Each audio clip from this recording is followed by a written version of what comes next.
交易策略描述：本策略是在捕捉趨勢終結後，買方力量耗盡，短時間供需不平衡的急速反彈。當下跌趨勢出現了一段時間後突然向下加速，會是趨勢終結的信號。若伴隨大成交，代表有強手、有能力長時間大量持倉的機構，以低價從恐慌中的弱手買入股票，絕大部分買方供應被消化。這個時候只需少量買盤便會出現大幅反彈，入場會在大成交的大陰燭出現後的下一個交易日出現。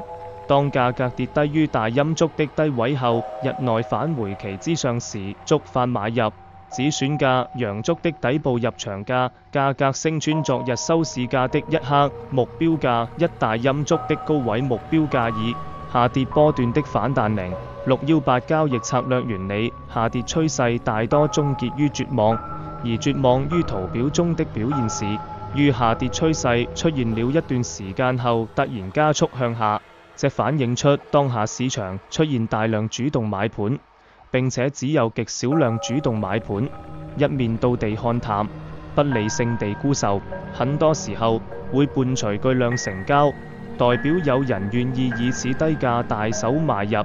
一般只有機構能做到，代表籌碼由弱手轉換至強手。買方力量耗盡後，因沒有買方導致的阻力，於供需嚴重不平衡下，理性的買方少量買入，以能快速拉升價格。就正是本策略在捕捉的市場規律。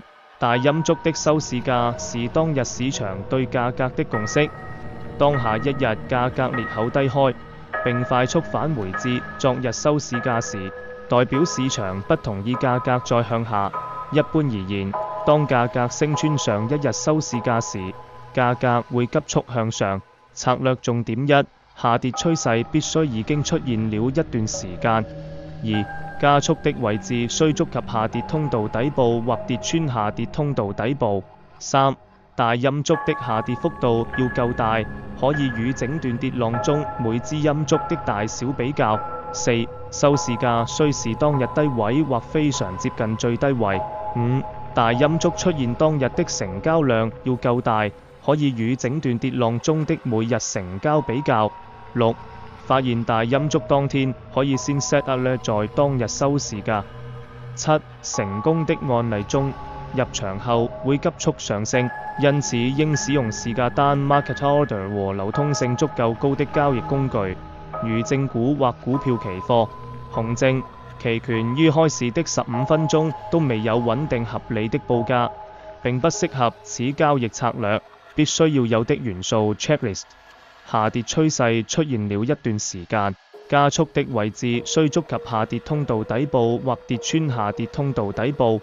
大陰燭的下跌幅度要夠大，收市價須是當日低位或非常接近最低位。大陰燭出現當日的成交量要夠大。Bonus point：大陰燭當天的單日下跌幅度是整段下跌浪中最大的。大陰燭當天的單日成交量是整段下跌浪中最大的。